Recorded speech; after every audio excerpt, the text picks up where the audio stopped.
Hello everyone, welcome you all again to my YouTube channel Let's Do Biology. I hope you all are doing well. So I am Archana, and if you are new to my channel then please subscribe my YouTube channel Let's Do Biology, and please like, share, comment, and again also please subscribe my YouTube channel. Okay, so today I will discuss with you all about that how you should prepare for interview.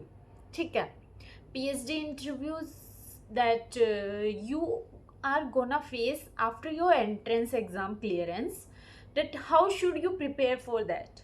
ठीक है, I will discuss this thing for today. तो मैं बताऊंगी कि मैं कैसे prepare की थी, या फिर अपने एक्सपीरियंस से बताऊंगी कि मैंने कैसे फेस किया इंटरव्यू को, और जिससे आपको भी हेल्प मिल सकती है कुछ कुछ पॉइंट में. ठीक है, जैसे ही आपका इंटरव्यू आपका एंट्रेंस एग्ज़ाम क्लियर हुआ, आपको ये टेंशन होने लग जाती है कि हम तो इंटरव्यू में जाने वाले हैं, कैसे बोल पाएंगे, कैसे फेस कर पाएंगे. अच्छा हाँ, एक टेंशन और रहती है लोगों को, बच्चों को, कि हम हिंदी में बोले कि इंग्लिश में बोले. हमको इंग्लिश नहीं आता, हम हिंदी में बोल सकते हैं नहीं. सो आपको जो कंफर्टेबल हो ना, you can use that language. जो इंटरव्यू में पेनल्टी होती है, उनको कोई भी फ़र्क नहीं पड़ता कि आप किस लैंग्वेज में उनको आंसर देते हो. They just want your answer और what your views that you can give to them. ठीक है, सो आपको बस इतना रखना है कि आप उस टाइम पे ये दिक्कत ना हो कि आप जो भी लैंग्वेज बोलो बस उसको कंफर्टेबली बोल पाओ. ठीक है, सो जब भी आप जैसे इंटरव्यू देने जाते हैं, सबसे पहले तो हम बात करते हैं आपको इंटरव्यू के लिए कैसे प्रिपरेशन करना चाहिए. ठीक है, सो मोस्टली इंटरव्यू में क्या होता है कि कोई भी कहीं भी इंटरव्यू देने जाओ, आपको वो पूछते हैं कि आपने कौन कौन सा यूनिट प्रिपेयर किया है. तो अब आप सोच रहे होंगे कि आपको कितना यूनिट करना चाहिए, कहाँ से करना चाहिए, कौन सा करना चाहिए. तो 3 यूनिट कर लो बस. मैंने तो ऑल दो 2 ही किया था, बट आप 3 कर सकते हो, या फिर 2 भी कर लोगे तो भी इनफ है. बहुत ज़्यादा है, 2 भी कर लोगे तो भी ठीक है. बैकअप के लिए एक और कर सकते हो. तो क्या करना, एक तो आपने अगर एंट्रेंस एग्जाम क्लियर किया तो आपके पास पूरा नॉलेज है सारे यूनिट का. ठीक है, एक बात याद रखना, कभी भी अपने आप को अंडर एस्टिमेट नहीं करना, क्योंकि आपने ही एंट्रेंस एग्जाम क्लियर किया है, तो ऐसा तो हो नहीं सकता कि आपको नॉलेज ना हो. आपको नॉलेज है तभी आप एंट्रेंस एग्जाम कोई भी क्लियर कर पाए हो ना. तो कभी भी अपने आप को ये मत नीचा दिखाने देना कि हम तो नहीं कर पाएंगे, इंटरव्यू में जाएंगे कैसे कैसे बोलेंगे. अपने आप बोल दोगे बस. कोई भी 2 यूनिट चूज़ करके या फिर 3 यूनिट चूज़ करके जो आपको सबसे अच्छी लगती हो. ऐसा नहीं कोई भी रैंडमली चूज़ कर लो, जिसमें आपको कंफर्म हो कि आप ये बहुत अच्छे से पढ़ सकते हो. उसका एक एक चीज़ अच्छे से पढ़ सकते हो. टेक्निक उसको आप छोड़ नहीं सकते.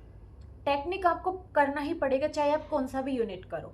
ठीक है, 2-3 यूनिट करना है, प्लस टेक्निक का तो करना ही है. टेक्निक का बुक में अपने सिलेबस वाला जो CSIR की सिलेबस वाली वीडियो डाली है, उसमें मैंने अच्छे से बताया है कि मैंने अपना टेक्निक कहाँ से प्रिपेयर की थी. ठीक है, सो आप वो वीडियो देख सकते हो टेक्निक के लिए.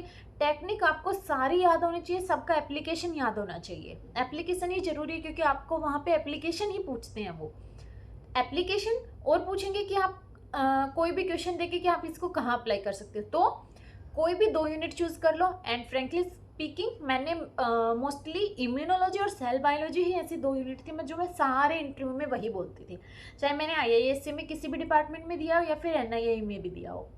मैं बस इम्यूनोलॉजी और सेल बायोलॉजी ही बोलती थी हर जगह. ठीक है, तो ये मत सोचना कि मैं अभी यहाँ ये बोल देता हूँ, मन में आ गया, मुंह में आ गया, ये आ गया तो ये बोल देता हूँ, या फिर कभी कुछ और आ गया तो मुंह में ये बोल देता हूँ. ऐसा नहीं करना. अपना कोई भी 2 या 3 यूनिट लेना, उनको अच्छे से प्रिपेयर करना, जितना अच्छे से पढ़ सकते हो. और याद रखना, जब भी आप इंटरव्यू में जाते हो वो ही वर्ड यूज़ करना जो आपको अच्छे से पता हो, उनके बारे में नॉलेज हो. ठीक है, इधर उधर का चलेगा, बट कोई भी ऐसा वर्ड मत यूज़ करना जिसके बारे में आपको ना पता हो. तो कोई भी 2 यूनिट प्रिपेयर करना. टेक्निक वाला यूनिट पढ़ना, अच्छे से टेक्निक पढ़ना, सारी एप्लीकेशन सब कुछ पढ़ना. टेक्निक के बारे में जितनी भी एक बुक है उसमें से सारी टेक्निक पढ़ना. एक बार से कुछ नहीं होगा, 4-5-6-7 बार, जितना बार आपको कंफर्टेबल हो, जितनी बार आप पढ़ के याद हो उतनी बार पढ़ना। किसी दूसरे से अपने आप को कंपेयर मत करना। कोई भी एग्जाम दो, कभी भी कुछ दो, हर कोई अलग अलग होता है। उसको हो सकता है याद 2 बार में हो जाए, आपको हो सकता है 6 बार में याद हो, लेकिन याद हो रहा है ना आपको, ये थिंग ज़्यादा इंपॉर्टेंस देती है।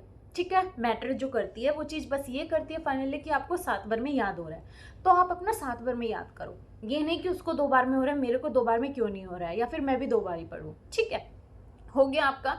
कोई भी 2 यूनिट उठाई, पढ़ी अच्छे से, टेक्निक की। ठीक है, अब आपका जैसे ही इंटरव्यू में नंबर आया, आप जाते हो इंटरव्यू देने, अच्छे से एकदम से अपने आप को डरा हुआ बिल्कुल फील मत होने देना कि आप ऐसे हो रहे हो, शीवर हो रहे हो, या फिर मैं कैसे दूंगा कैसे नहीं दूंगा। इस तरीके से कोई भी कन्फ्यूजन मत रखना, एकदम बोल्ड होके, ना ही ओवर होके जाना है। ठीक है, जाओ। जैसे ही आपका नाम किसी भी पेनल्टी में जहाँ भी इंटरव्यू होता है वो आपको बुलाते हैं। ठीक है, तो वहाँ पे जैसे ही जाते हैं, जैसे ही आप अंदर एंटर करो रूम में, सारे जितने भी पेनल्टी में प्रोफेसर सबको ग्रीट करो, good morning, good afternoon, evening, what ever जो भी हो। ठीक है, अंदर जाके एकदम तरीके से आराम से बैठना। ऐसा नहीं फील होने देना है वहाँ पे इंटरव्यू पेनल्टी को कि आप डरे हुए हो, या फिर आपको नहीं आता, या फिर नहीं आता है, नहीं मना ही कर दो। ठीक है, लेकिन जो भी आप आंसर दो ना, उसको एकदम कंफर्मेशन से दो।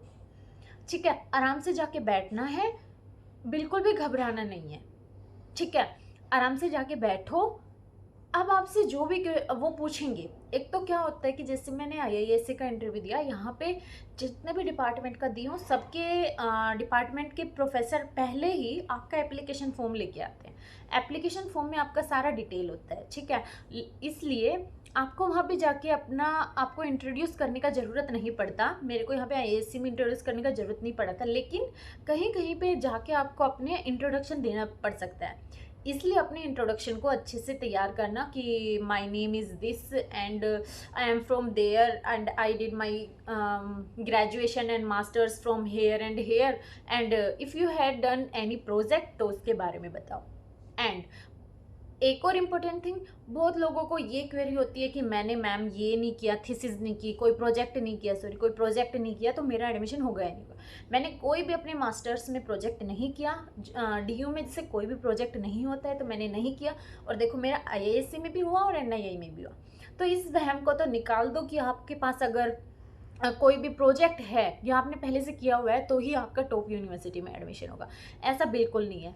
मेन थिंग यहाँ पे डिपेंड करता है कि आप इंटरव्यू में कैसा परफॉर्म करते हो। सिर्फ यही थिंग इंपॉर्टेंट करती है, ना ही आपका एंट्रेंस एग्जाम का नंबर या रैंक डिपेंड करता है। यहाँ पे कोई भी मतलब नहीं करता आपका एंट्रेंस में, सॉरी, एडमिशन पीएचडी में सिर्फ आपके जो आप इंटरव्यू देते हो, इंटरव्यू में कैसा परफॉर्म करते हो, उस चीज़ पे डिपेंड करता है।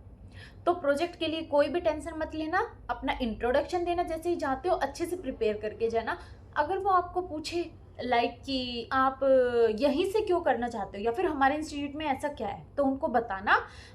अच्छे से फ्रेम करके जाना क्वेश्चन को। मैं वैसे करके नहीं गई थी ऑल्दो, ठीक है, मैं डायरेक्ट चली गई थी क्योंकि मेरे एमएससी के एग्ज़ाम चल रहे थे, और बीच बीच में मैं जा रही थी आ रही थी, ऐसे ही मेरा चल रहा था। इंटरव्यू के बीच में मेरा एग्ज़ाम था, तो बैंगलोर दिल्ली के बीच में मेरा स्विच चल रहा था, तो मैं नहीं ज़्यादा इतना अच्छे से इन सबको प्रिपेयर कर पाई थी।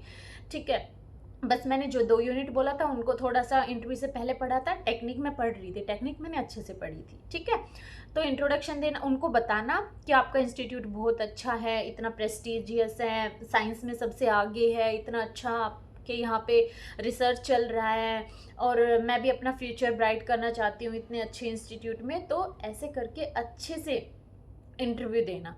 ठीक है, आराम से बताना उनको, एकदम बिल्कुल घबराना नहीं है आपको, कोई घबराने की ज़रूरत नहीं है। वहाँ पे आपको कोई नहीं डांटने वाला है। ठीक है, ये आपका फ्यूचर है, तो आपको अपने फ्यूचर को ब्राइट करने के लिए आराम से ध्यान से देना होगा, हर चीज़ को अच्छे से बोलना होगा। ठीक है, ठीक है, आपने अपना इंट्रोडक्शन दे दिया। अगर वो आपसे मतलब अगर उनके पास, जैसे यहाँ पे मेरे को ज़रूरत नहीं पड़ी थी, अगर आपको देने की ज़रूरत पड़ती है और वो आपसे पूछते हैं कि आप यहीं पे क्यों एडमिशन चाहते हो, ठीक है, ये भी काम आपका हो गया। अब वो आपसे पूछेंगे आगे कि आपने कोई, मतलब हो सकता है आपसे पूछें आपका एमएससी का। मेरे से पूछा था जैसे यहाँ पे आईआईएससी में बायोकेमिस्ट्री डिपार्टमेंट में कि आपका एमएससी में कौन कौन से पेपर थे, तो वो सब पूछेंगे। इसीलिए जो आपके एमएससी के पेपर है ना, उनके बारे में वैसे तो आपने पढ़ा हुआ होगा ही, ठीक है। एक्चुअली जैसे मैं एमएससी में ही एंट्रेंस देने सॉरी यहाँ पे इंटरव्यू देने आई थी, इसीलिए यहाँ पे ज़्यादातर लोग मेरे से जो पेनल्टी है इंटरव्यू वाले, वो मेरे से मेरा एमएससी के पेपर पूछ रहे थे। अगर आपका लाइक ड्रॉप हो तो मोस्टली वो इनसे नहीं पूछते, फिर वो आपका अगर प्रोजेक्ट होता है तो प्रोजेक्ट से पूछेंगे कि आपका अपना प्रोजेक्ट में से क्वेश्चन पूछेंगे, वहाँ से आपको बताना होगा। इसलिए अपने प्रोजेक्ट के बारे में अच्छे से पढ़ के जाना, अगर आपका प्रोजेक्ट है तो, ठीक है। नहीं है तो आपको जो अच्छी यूनिट लगे 2-3 जिसमें से आप अच्छे से प्रिपेयर कर सकते हो, तो वो यूनिट प्रिपेयर करना, ठीक है। अब आपको जैसे ही वो पूछते हैं, जैसे एमएससी का पूछ लिया या फिर आपका जो भी यूनिट अच्छे से प्रिपेयर किया आपने वो पूछ लिया, उसके बाद वो क्वेश्चन फ्रेम करना स्टार्ट करेंगे सबसे पहले। फिर पूछेंगे कि इसमें से आपने कौन सा अच्छा, आपका इसमें से कौन सा पार्ट आपको सबसे अच्छा लगता है, या फिर ये यूनिट आपने क्यों अच्छी लगती है, ये यूनिट आपने क्यों प्रिपेयर की है। तो इसके बारे में भी थोड़ा सा सोच के रखना, ठीक है। अब लाइक जैसे ही मैंने आईआईएससी में एनआईआई में इम्यूनोलॉजी बोलती थी, तो यहाँ पे इम्यूनोलॉजी से रिलेटेड मेरे से बहुत क्वेश्चन पूछे हैं, सेल बायोलॉजी से पूछे हैं, बट कंपैरेटिवली वैसे जो भी मेरा इंटरव्यू का एक्सपीरियंस है उनसे रिलेटेड मैं वीडियो पहले ही अपलोड कर चुकी हूँ, जिसमें मैंने मेरे से जो क्वेश्चन पूछे थे उनके बारे में बताया है। यहाँ पे मैं अपना ओवरऑल बता रही हूँ कि आपको मैं अपने एक्सपीरियंस से क्या सीखी, जिससे आपको भी हेल्प मिल सकती है और आपका भी इंटरव्यू में मतलब दिक्कत नहीं होगी, या फिर कुछ कुछ प्रॉब्लम से आप पहले ही डील कर सकते हो, ठीक है। तो जैसे ही आप आंसर देना स्टार्ट करो, तो जो मैं पहले भी बता चुकी हूँ कि कोई भी ऐसा वर्ड मत यूज़ करना जो आपको लगे कि आपको नहीं आता। इसीलिए सिर्फ वही वर्ड यूज़ करना है आपको आंसर देते टाइम जिसके बारे में आपको फुल नॉलेज हो। क्योंकि इंटरव्यू में क्या होता है ना कि आपसे जब क्वेश्चन पूछते हैं तो वो आपके आंसर में से ही क्वेश्चन पूछते हैं। अगर आप स्टार्टिंग में क्वेश्चन पूछेंगे बट बाद में वो न्यू क्वेश्चन नहीं लाते, आपके ही आंसर में से क्वेश्चन निकाल लेते हैं और आप अगर वहाँ अटक गए तो उससे बहुत गलत इंप्रेशन पड़ता है। इससे आपका सिलेक्शन ना होने की प्रोबेबिलिटी बहुत ज़्यादा बढ़ जाती है। इसीलिए जहाँ तक हो सके सिर्फ वही वर्ड यूज़ करना जिनके बारे में आपको फुल नॉलेज हो या सब कुछ पता हो, ठीक है। तो मैं प्रेफर करूँगी कि कोई भी जब भी आंसर दे रहे हो तो उसको सोच समझ के बोलना, ठीक है। तो आपके लिए वो बहुत सही रहेगा, क्योंकि मेरे से ऑलमोस्ट क्वेश्चन जो आए थे, ऑलमोस्ट नहीं बोलूँगी 30-40% जो क्वेश्चन आए थे वो मेरे ही आंसर में से आए थे, ठीक है। और कोई भी पर्सन ऐसा नहीं होता जो सारे उनके क्वेश्चन का आंसर दे सके।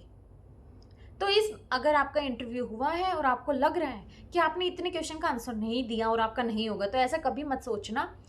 सारे क्वेश्चन का आंसर कोई नहीं दे सकता, इसलिए जितना आता है उतना देते जाओ। नहीं आता तो बोल दो sorry sir, sorry ma'am, I don't know about this और I don't have knowledge of this thing, ठीक है। फ्रैंकली उनको सीधे से बोल देना, क्योंकि जितने टाइम आप उनको बिठाए रखोगे कि मैं सोच रहा हूँ ऐसे करके, उससे गलत इंप्रेशन पड़ता है। डायरेक्टली अगर आता है तो आंसर बताओ, नहीं आता तो मना कर दो, ठीक है। इसीलिए बस 2 या 3 यूनिट कोई भी उठा के जो आपको अच्छी लगती है उसका अच्छे से, और जब इंटरव्यू का प्रिपरेशन कर रहे हो ना, कोशिश करना स्टैंडर्ड बुक फॉलो कर सको। क्योंकि मैंने इम्यूनोलॉजी क्यूबी से पढ़ा था और सेल बायोलॉजी में लोडिस से पढ़ी थी, तो इसीलिए क्योंकि क्या होता है ना, कुछ कुछ चीज़ें जो होती है वो पाथ फाइंडर में सारा नहीं है, या फिर कुछ टेक्निक जो होती है वो स्टैंडर्ड बुक में साथ साथ दी होती है, कॉन्सेप्ट के साथ ही टेक्निक दी होती है कि इस टेक्निक से ये चीज़ प्रूव हुई। जो कि जैसे इंटरव्यू में भी हमसे पूछा जाता है, मैं जैसे क्वेश्चन पहले भी अपलोड कर चुकी हूँ कि आपसे वहाँ पे टेक्निक बेसिस के भी क्वेश्चन पूछे जाएंगे, कॉन्सेप्ट के भी पूछे जाएंगे, डेफिनेशन भी पूछी जाएगी, लेकिन एक्सपेरिमेंटल बेस भी पूछे जाएंगे। तो एक्सपेरिमेंटल का आप जितना स्टैंडर्ड बुक पढ़ोगे ना, उससे ही नॉलेज मिलेगा आपको ज़्यादा। इसलिए ट्राई करना, जैसे ही एंट्रेंस क्लियर हो गया, इंटरव्यू का प्रिपरेशन स्टार्ट करो तो स्टैंडर्ड बुक को फॉलो करो, ठीक है। उसी से आपको हेल्प मिलेगी और अच्छे से क्लियर होने में भी वो ज़्यादा मेरे अकॉर्डिंग सही रहेगा, ठीक है। So rest depend on you कि आप क्या पढ़ना चाहते हैं, but I will recommend you कि आप स्टैंडर्ड बुक पढ़ो एंट्रेंस के लिए, क्योंकि सिर्फ 2 या 3 ही यूनिट आपको पढ़ना है, जिसमें अगर आपने पाथ फाइंडर से पढ़ रखा है तो ज़्यादा टाइम नहीं लगेगा, ठीक है।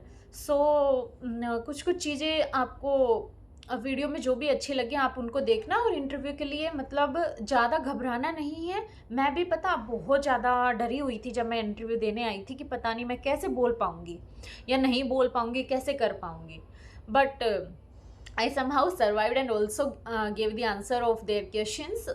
तो आप भी जब इंटरव्यू में फेस करोगे ना तो अपने आप आपका आंसर निकल जाएगा, अपने आप आंसर दे पाओगे।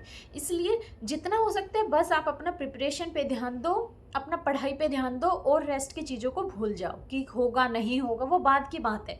अभी के लिए आप अपना बेस्ट दो जितना हो सकता है, वो चीज़ आप कर सकते हो, होना ना होना आपके हाथ में नहीं है, ठीक है।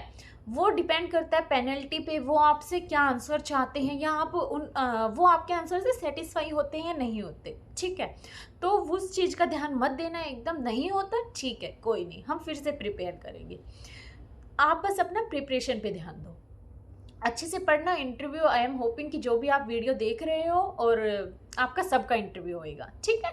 सो अच्छे से पढ़ना, जो भी यूनिट करना हो अच्छे से करना, अपने आप को ऐसे प्रिपेयर करना कि जो भी वो क्वेश्चन पूछे आप एकदम से आंसर दे पाओ, और नहीं भी दे पाओ तो भी डरने का कोई बात नहीं है। अपना इंट्रोड्यूस करना, अच्छे से इंट्रोड्यूस करना, जो भी वो क्वेश्चन पूछते हो कि इंस्टीट्यूट के बारे में बताओ, आप अपने बारे में बताओ, या फिर आपके प्रोजेक्ट के बारे में, तो इन सब चीज़ों को अच्छे से प्रिपेयर करके जाना, थोड़ा थोड़ा प्रिपेयर करना। वो आपको नहीं चाहते कि आप एकदम परफेक्ट हो, बट जो भी बोलो थोड़ा सा सही से बोलो, ठीक है। नहीं आता तो मना कर दो, कोई ज़रूरी नहीं है कि आप वहाँ बैठे रहो।